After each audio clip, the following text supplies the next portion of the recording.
Բարև ձեզ, Ստեփան Գրիգորյան YouTube-յան ալիքի մասնակիցներ։ Ողջունում եմ ձեզ բոլորիդ։ Այսօր հունիսի 5-ն է։ Մենք շարունակում ենք մեր աշխատանքը, ողջունում եմ Սփյուռքայությունը, Արցախայությունը, բոլոր առանց բացառության Հայաստանի Հանրապետության քաղաքացիներին։ Այսօր ես ուզում եմ խոսել այն մարտահրավերների մասին, փոքր մեծ, որոնք առաջանում են մեր առջև։ Ամեն օր շատ բաներ փոխվում են։ Օրինակ, դուք գիտեք, որ երեք հեռախոսազրույց ունեցավ Տրամպը Պուտինի հետ։ Պարզ է, առաջերտին խոսեցին Ուկրաինայից, ու այդ թեման մեզ հետ առնչվում է, բայց շատ է մտահոգված, որ Ռուսաստանը առաջարկեց Միացյալ Նահանգներին աջակցություն Իրանի հարցում։ Այդա ուղղակիորեն առնչվում է մեզ հետ ու սպառնալիք է մեզ համար։ Դրա մասին այսօր ես կխոսեմ։ Մյուսը միանշանակ սպառնալիք է հայ ժողովրդի համար մոտ օրերս Վալենտինա Մատվիենկոյի հնարավոր գալը Երևան։ Վաղուց է դուք գիտեք այդ բանակցությունները գնում էին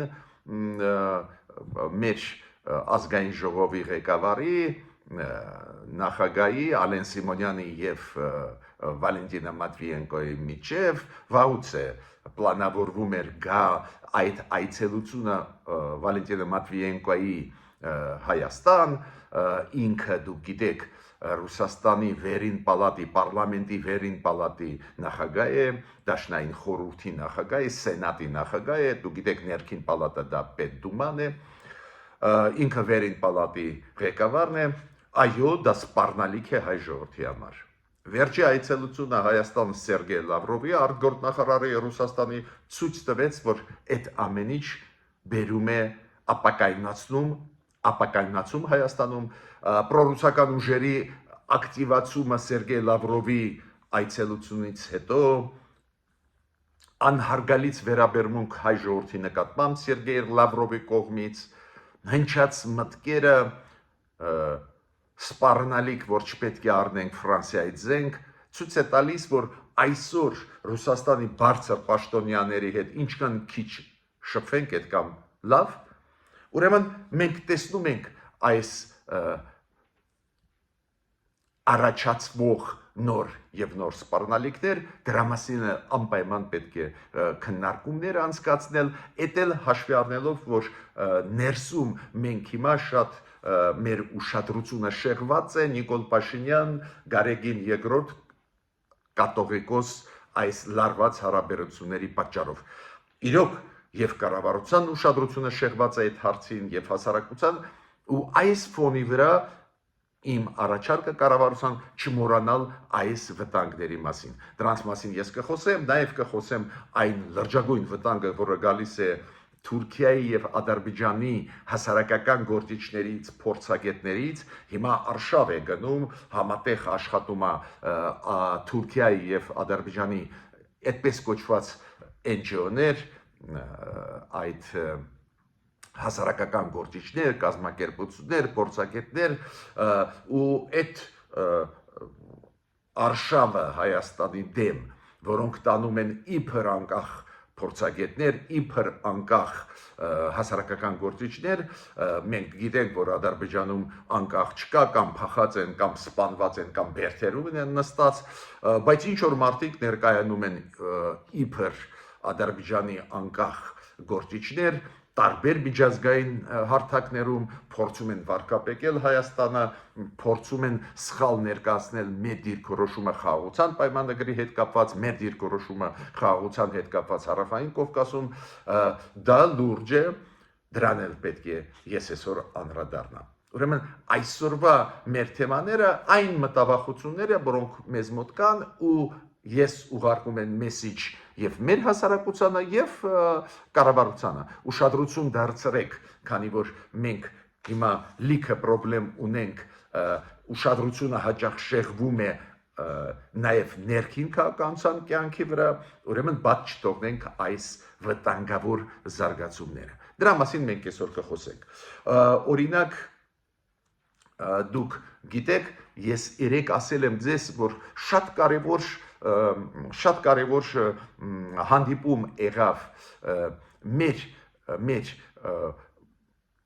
այն հանձնաժողովի, որը զբաղվում է անհայտ կորած մարդկանցով,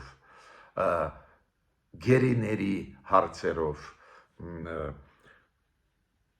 պատանդ վերցրած հարցերով, այս հանձնաժողովը հանդիպեց համապատասխան Ադրբեջանի հանձնաժողովի հետ ու գնաց քննարկում, երեք ասեցի ինչ հարցերի շուրջ, բայց Արմեն Աբազյանը Հայաստանի ազգային անվտանգության այդ գործակալության ղեկավարը երեք լրագրողներին ասեց, որ իրոք այս ձևի հանդիպում եղել է, համարում է օգտակար, բայց ինչքան հասկացա այդ հանդիպումը, որը ներգրավում է այդ մի քանի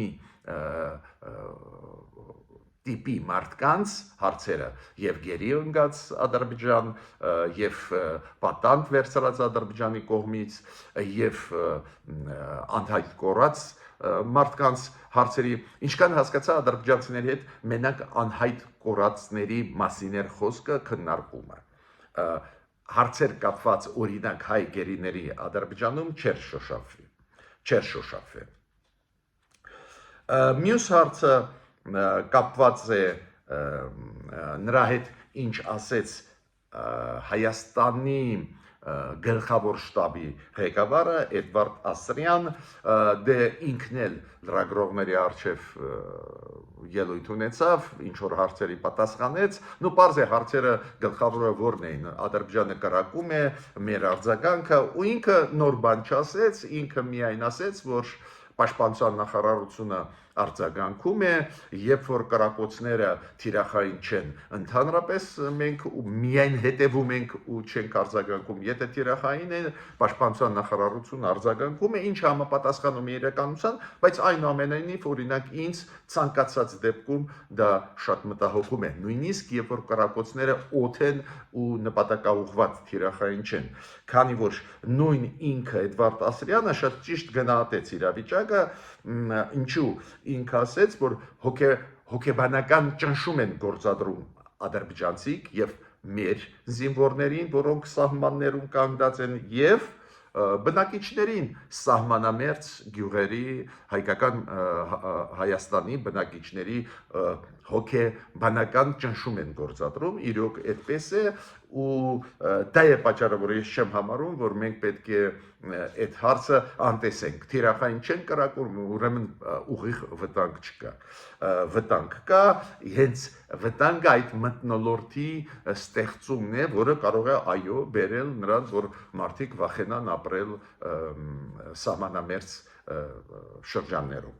Դրա մասին մենք նաև պետք է մտածենք։ Իմիջիայլոց կար հարց այ մեր գլխավոր շտաբի պետին, որ Նիկոլ Փաշինյանը ասում է, որ պատերազմ չի լինի, ու հարցրեցին ինչի վրա է հենված այդ գնահատականը, ինքը ասեց, որ Նիկոլ Փաշինյանը եթե ասեց, ուրեմն ուներ հիմքում ինչ որ բան։ Ես կարող եմ ասել իմ կարծիքը, ինչ հիմքում ուներ Նիկոլ Փաշինյանը իմ կարծիքով փորձում է ազդել Ալիևի վրա, Էրդողանի վրա, որ իրանք կոպիտ ասած շարժվեն, որ ի վերջո ստորագրեն, դուք հիշում եք իր ակտիվ պահվածքը Նիկոլ Փաշինյանի Տիրանայում, Ալբանիայում, այն գագաթնաժողովի ժամանակ եվրոպական քաղաքական համայնք այդ ֆորմատի հիշում եք ոտի վրա զրույցը Էրդողանի հետ, հետո որ նստեցին սուրճ խմելու Իլհամ Ալիևի հետ, Նիկոլ Փաշինյանը փորձում է շարժել այդ process-ը, միգուցե իր լավատեսությունը նաև դրա հետ է կապված, որ ինքը փորձում է ինչ որ քայլեր անել, այն կողմից միգուցե ինչ որ արձագանք կա, պարզ է դրա մասին անպայման չի ամեն ինչ ասել, բայց ինձ մոտ այդ տպավորությունը կա, որ նույն օրինակ այս հումանիտար հարցեր լուծող հանձնաժողովները հայկական եւ ադրբեջանական, որ հանդիպել են, դրանք էլ ցույց են տալիս, որ Ադրբեջանը այնուամենայնիվ ինչ որ բանի արձագանքում է։ Ես այդպես եմ մտածում, այս լավատեսությունը դրանից է գալիս։ Բայց ես նաև մեկ հարցին ուզում եմ անդրադառնալ, որը կապված է Նիկոլ Փաշինյանի դիրքորոշման հետ հայ առաքելական եկեղեցու նկատմամբ, ավելի ճիշտ Գարեգին II կաթողիկոսի նկատմամբ, պետք է ասեմ, որ նոր գրառում արեց Նիկոլ Փաշինյանը այսօր ու ինչ ասեց, որ կաթողիկոսը հայ ժողովրդի համար անքննելի հեղինակությունն է, արդարության պաշտպան, դες մենք այդպես ենք կաթողիկոսին բոլորս ընկալում, ու ինքը ասում է դա է պատճառը, որ ես այս իմ գրառումով այսօրվա Նիկոլ Փաշինյանի այսօրվա գրառում մասին է խոսքը Facebook-ում ասում է, որ դիվում եմ Գարեգին II-ին, որ ինքը անձամբ թող պարզաբանի, արդյոք հաղթել է կուսակրոնության ուխտը եւ արդյոք զավակ ունի։ Ու ասում եմ մենք իր հոտը իրավունք ունենք իրենից լսել ճշմարտություն։ Նիկոլ Փաշինյանը այս գիծը շարունակում է։ Ինքը պահանջում է պատասխան հայ առաքելական եկեղեցուց, հիշում եք ինքը սպասում էր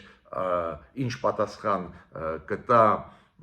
մեր հայ առաքելական եկեղեցու բարձրագույն հոգևոր խորհուրդը,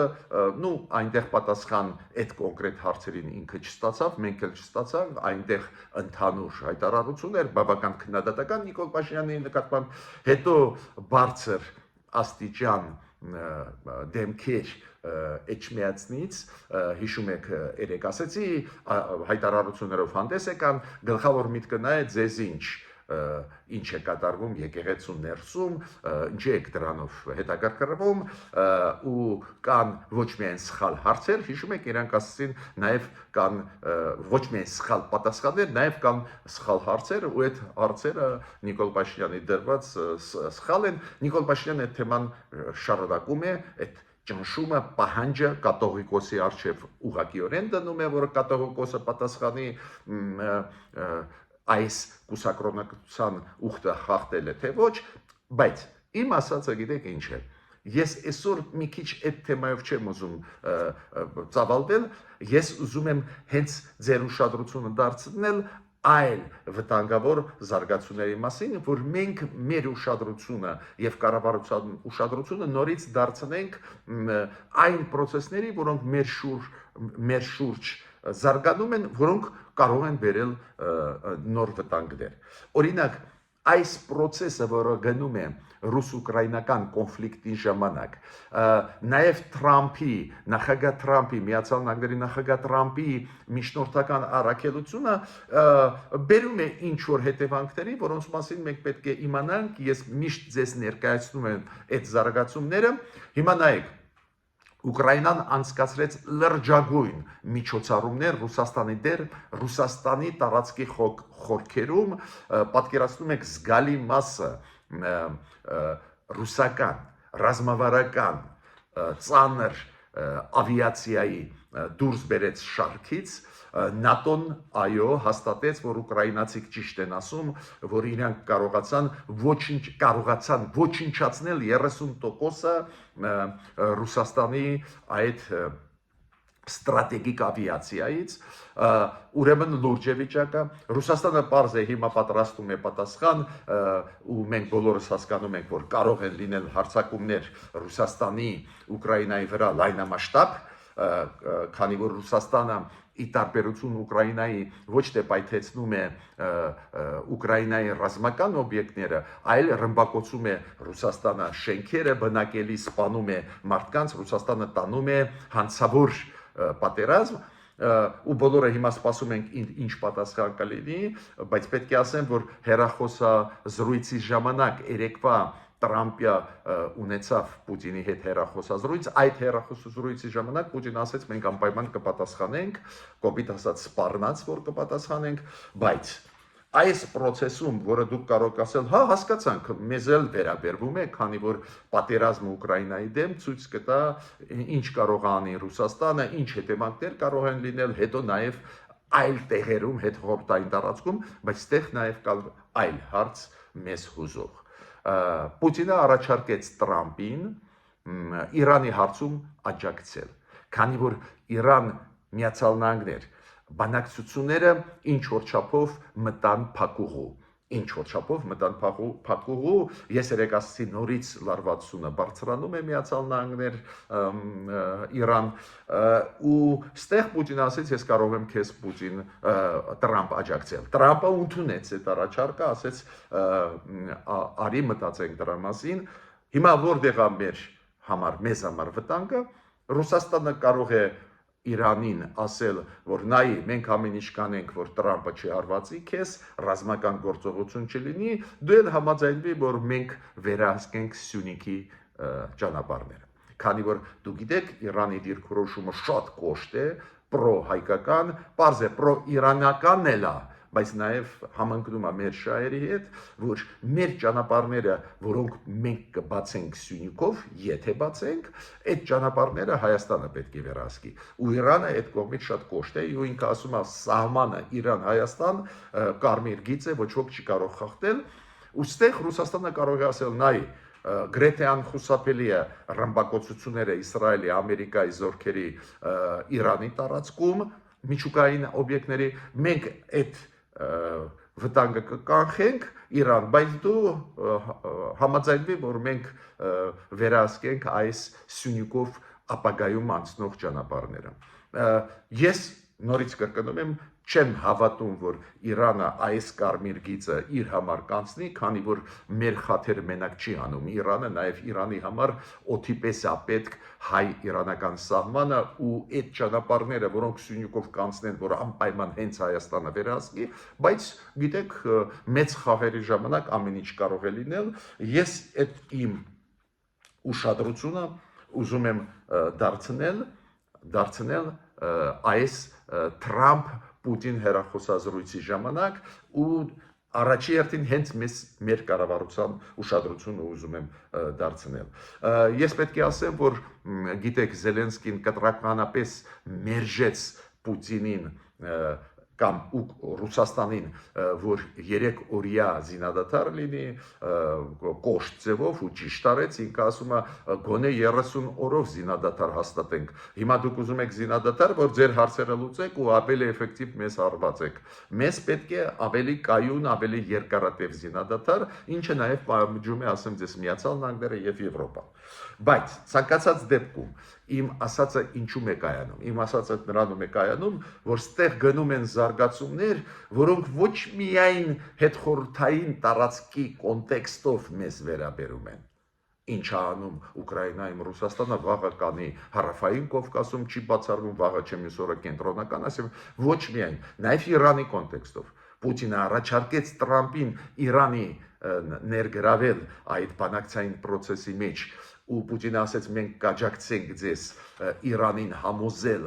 ձեր տարբերակը որ աշխատի միջուկային ծրագրերի հետ կապված Իրանի, բայց ինչի է առաջարկում Պուտինը, դրա փոխարեն ինչ է ուզում, այդ դրա փոխարեն ինքը կարող է ուզենալ Իրանից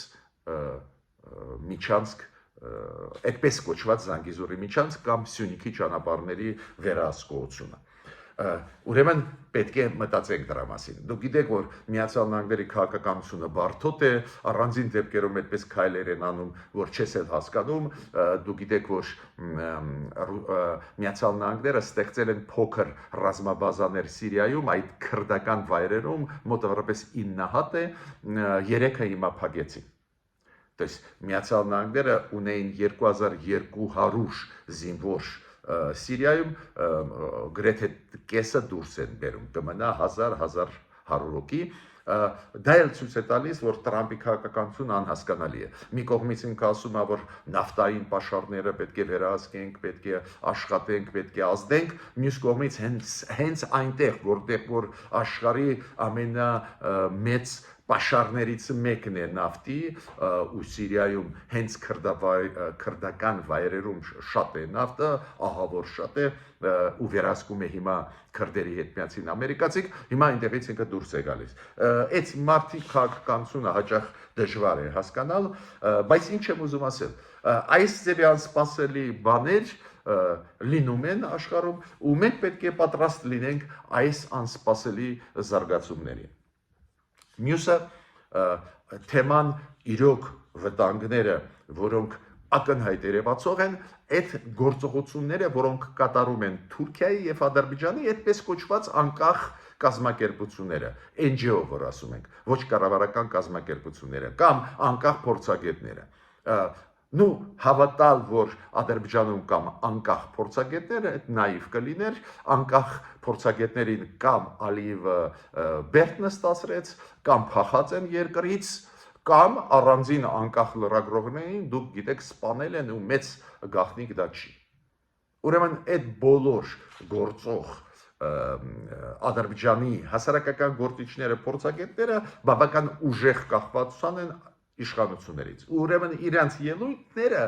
պետք է միամիտ չընդունենք, հասկանանք, որ դա ռեալ Ալիևի կարծիքն է ու ազատության աստիճան իրանք չունեն։ Ես հիշում եք պատմել եմ ձեզ, որ առանձին դեպքերում խաչվում են իրանց փորձագետների հետ, խաչվում են տարբեր ֆորումներում իրանց հասարակական գործիչների հետ, պարզ է իրանք պատասխաններ ստանում են, եթե սադրում են, սադրանքներ են անում այդ կոնֆերանսներում, Հայաստանի դեմ ելույթ են ունենում, պարզ է պատասխաններ մեզանից ստանում են, բայց այդ երևույթը կա ու շատ կարևոր ֆորումի ժամանակ ինքը անցնում է Վենայում, դու գիտեք, ԵԱՀԿ-ն ունի շատ կարևոր մի քանի ինստիտուտներ, կենտրոնը քարտուղարությունը ԵԱՀԿ-ի գտնվում է Վենայում, բայց օրինակ շատ կարևոր ինստիտուտ, որը կապված է մարդու իրավունքների հետ պաշտպանության, դա գտնվում է Վարշավայում, մեկ-մեկ այդ բջիջ կոչվածը հայերեն մենք ասում ենք ԺՄԻԿ, ժողովրդավարության եւ մարդու իրավունքների այդ բյուրոն, գործակալությունը մեկ-մեկ իրանք նիստեր անում են Վարշավայում, մեկ-մեկ Վենայում, ես մասնակցել եմ այդ նիստերին նախկինում էլ եւ Վենայում եւ Վարշավայում, կարևոր նիստեր են, երբ որ դեսպանները ԵԱՀԿ-ի գրեթե բոլոր պետությունների դեսպանները քննարկում են տարբեր հարցեր առաջացվող տարբեր երկրներում հասարակական գործիչների անկախ եւ փորձագետների։ Նու քանի որ Ադրբեջանում չկան անկախ Ալիևը իրանց ուղարկում է իբր իրանք ներկայանում են իբր անկախ են, բայց ռեալ տանում են իշխանության քաղաքականությունը ու մեկը, որի անունն է Ախմադ Շախիդով, ինչ որ ստեր էր տարածել Հայաստանի մասին, որ Հայաստանը ուզում է ռևանշ, որ այդ իրանց տրադիցիոն բաները, որ Երևանում իրանք մեծամասնություն էին, նու ստեր, հասկանում ենք, բայց այդ իրանք ասում են բավական լուրջ ֆորումներում, ես ինչքան գիտեմ Հայաստանի ներկայացուցիչները պարզը տեղը դրեցին, պատասխանեցին, բայց այդ երևույթի մասին մենք պետք է իմանանք, ու շատ կարևոր է այդ երևույթի դեմ պայքարել, գիտեք ոնց, օրինակ ես միշտ նշում եմ, որ Ադրբեջանում իրոք աստիճան ազատությունների շատ ցածր է, դա է պատճառը, որ իրենց ներկայացուցիչները չեն կարող ներկայացնել անկախ մոտեցումներ։ Ուստեղ էլ, ասենք իրանց ներկայացուցիչը մոտավորապես ինչ ասեց մեր մասին նա, ինչ վերջի ժամանակներս ասում են Իլհամ Ալիևը, իր գլխավոր դեմքերը, Բայրամովը, արտգործնախարար Գաջիևը եւ այլն։ Տես իբր մենք ռևանշիստ ենք, իբր մենք չենք ուզում սահմանադրությունը փոխել, չենք ուզում խաղաղության պայմանագիրը կնքել, այդ ստերի դեմ պետք է առնել, պարզը առաջերտին մենք փորձագետներս, հասարակական գործիչները Հայաստանի, բայց մեզ մոտ կա ազատությունների աստիճան։ Օրինակ կան թեմաներ, որտեղ որ մեր փորձագետները կամ հեկեների ներկայացուցիչները ասեն քննադատում են Հայաստանի կառավարությունը, ուզում են որ ռեֆորմները իրոք ավելի էֆեկտիվ գնան եւ այլն։ Ադրբեջանում այս ձևի բան չկա, նպատակաուղղված, ու դա ինչ որ չափով արդյունք տալիս է, չեք կարող ասել, որ արդյունք չի տալիս։ Հիմա մյուս ուղղությունը, որը հիմա ադրբեջանցիք եւ թուրքերը վերցրեցին, մյուս ուղղությունը փակել հայկական մեծամորի ատոմակայանը։ Իրանք ասում են դա վտանգ է ներկայացնում Թուրքիայի համար ու իգդիրում անցկացրեցին կոնֆերանս թուրքերի եւ ադրբեջանցիների հեկեների ներկայացուցիչները։ Ոչ ոք չի հավատում, որ իրանք անկախ են, հիշում եք հենց իրանց էկոլոգները բնապահպանները իբր սուտ բնապահպանները հիշում եք ոնց են փագե Լաչինի միջանցքը 10 ամսով հիշում եք միջև հայաթափում Լեռնային Ղարաբաղի բայց օգտագործում է այս մեխանիզմը առաջերտին Ադրբեջանը թուրքական այստեղ նաև հետ կմեք տեսնում ենք հիշում եք ես պատմել եմ Անկարայում անցավ մոտավորապես 2 շաբաթ առաջ մի ֆորում որտեղ որ արևմտյան Ադրբեջանի մասին ինչ որ ելույթներ են եւ այլ ակնհայտ նկարտումներ Հայաստանի տարածքային ամբողջականության բայց հենց թուրք եւ ադրբեջանցի փորձագետներ հիմա Բաքվում գտնվում է թուրք փորձագետներից մեկը որը նորից խոսեց Զանգեզուրի Միջանցքի մասին նորից խոսեց պատկանելության մասին այդպես կոչված արևմտյան Զանգեզուրի այս աշխատանքը տարվում է իշխանությունը պետք է իմանա մենք պետք է իմանանք մենք որպես փորձագետներս դրա դեմը փորձում ենք առնել այն ֆորումներում որտեղ որ ադրբեջանցիք փորձում են սուտ տարածել մենք մերը ասում ենք որ աշխարհը իմանա բայց իշխանություններն էլ այդ տենդենսների մասին պետք է իմանան իշխանություններն էլ պետք է ասեն աշխարհին տարբեր հանդիպումների ժամանակ ոչ Ադրբեջանի այս ձևի պահվածքը ցույց է տալիս որ այդքան էլ հակված չեն ստորագրել խաղաղության պայմանագիրը ինչի ես հատուկ ուշադրությունը այդ փաստերի վրա դարձնում եմ դու կարող ես ասել դե հիմա փորձագետը իբր փորձագետ անկախ Ադրբեջանից խոսած չէ դա ցույց է տալիս որ Ադրբեջանի կառավարությունն է այդ գիծը տանում ու միգուցե նույնիսկ բանակցելով մերոնց հետ չի էլ ուզում խաղաղության հասնել ու դա պետք է հասցնես աշխարհին իմիջիայլոց այս վայ բնապահպաններին Ադրբեջանից վայ անկախ փորձագետներից այդպես կոչված ես պետք է ասեմ որ Եվրոմիության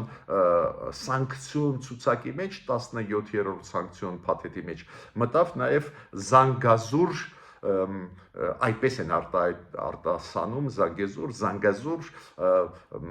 նավը, որը տեղափոխում է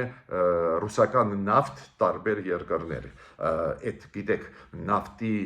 տեղափոխումը այդ պուտինյան նավատորմի միջոցով դրա մեջ մտնում են նաև Ադրբեջանի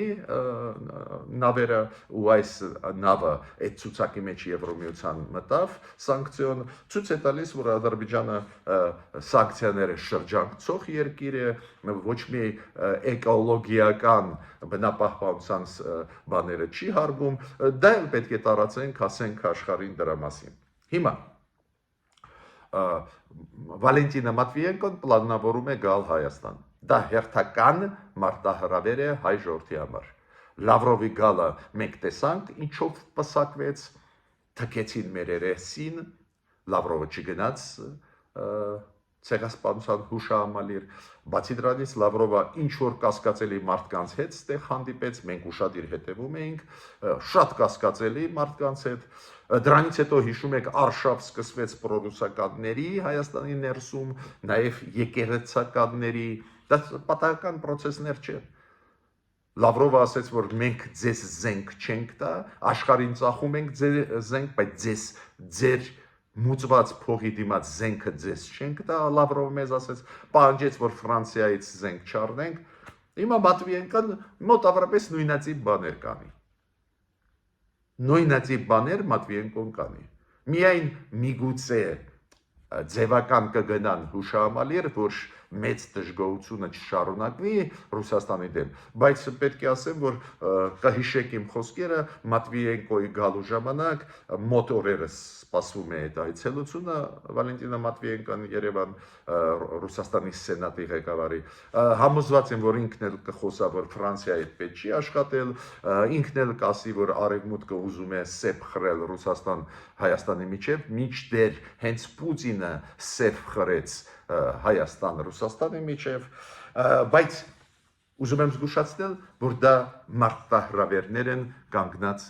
մեր առջև կամ առաջացվող նոր եւ նոր մարտահրավեր ու կառավարությանը ուզում եմ ասել, ինչքան էլ ներսում մենք չպայքարենք, չփորձենք մեզ ցույց տալ, ի վերջո մենք մտանք ընտրարշավ, մեկ տարուց հետո ազգային ժողովի ընտրություններն են, այդ ընտրարշավը սկսվեց, ես տեսնում եմ նույնիսկ այն քաղաքական դեմքերը կամ փորձագետները, ովքեր բավական լոյալ էին իշխանությունների նկատմամբ, հիմա խիստ քննադատում են, քանի որ քաղաքական ինչ որ պլաններ ունեն։ Դες մենք մտանք այս ներքին ընտրական արշավի տրամաբանության մեջ, այդ ես տեսնում եմ ակնհայտ երևում է, բայց չպետք է մոռանանք, որ կա աշխարհ, կան աշխարհում զարգացումներ ու այդ վտանգները մեր առջև ամեն օր կանգնում են։ Դες կառավարությունը իր ուշադրությունը պետք է սևերի այս վտանգների վրա։ Ես ավարտեցի իմ ելույթը, խնդրում եմ բաժանորդագրվել, կիսվել, լայքել, ինչը շատ կարևոր է, որ մեր YouTube-յան ալիքը, Ստեփան Գրիգորյան YouTube-յան ալիքը ակտիվ աշխատի։